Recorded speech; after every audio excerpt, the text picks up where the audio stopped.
White house না কারাগার, Donald ট্রাম্পের চমকপ্রদ নতুন অধ্যায়।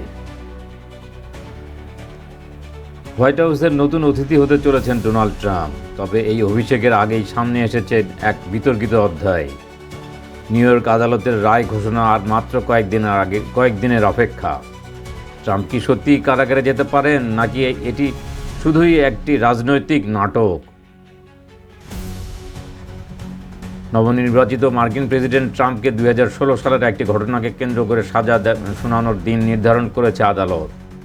অভিযোগ, পর্নোস্টার স্টর্মি ড্যানিয়েলসকে $1,30,000 ঘুষ দেয়া এবং নথি জালিয়াতি।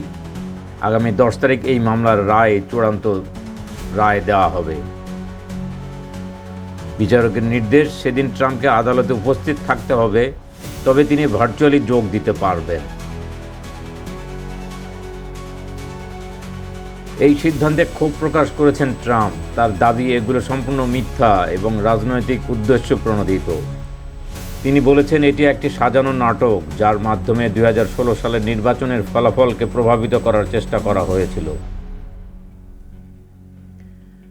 ট্রাম্পের মুখপাত্র স্টিভেন চিং জানিয়েছেন, এই রায় দায়িত্ব পালনের উপর নেতিবাচক প্রভাব ফেলবে। তিনি আরও বলেন, রাষ্ট্রের উচিত ট্রাম্পকে প্রেসিডেন্টের দায়িত্ব পালনের সুযোগ নিশ্চিত করা। তবে আইনজীবীরা বলছেন, নথি জালিয়াতির এই মামলায় ট্রাম্পের কারাদণ্ড হওয়ার সম্ভাবনা প্রায় নেই, কারণ এটি তার প্রথম অপরাধ এবং তার বয়সও একটি বিবেচ্য বিষয়। বিচারক জোয়ান মার্চোনা ইঙ্গিত দিয়েছেন, ট্রাম্পকে শর্তহীন খালাস দেওয়া হতে পারে। উল্লেখ্য, ট্রাম্পের বিরুদ্ধে 34টি অভিযোগ রয়েছে, যার মধ্যে নথি জালিয়াতি এবং নির্বাচনী ফলাফল প্রভাবিত করার মতো গুরুতর অভিযোগও অন্তর্ভুক্ত। যদিও 2016 সালের নির্বাচনের আগে ঘটে যাওয়া এই ঘটনার জন্য ট্রাম্পকে দোষী সাব্যস্ত করা হয়েছে, তবে দায়িত্ব গ্রহণের পর আপিল করার সুযোগ থাকবে তার।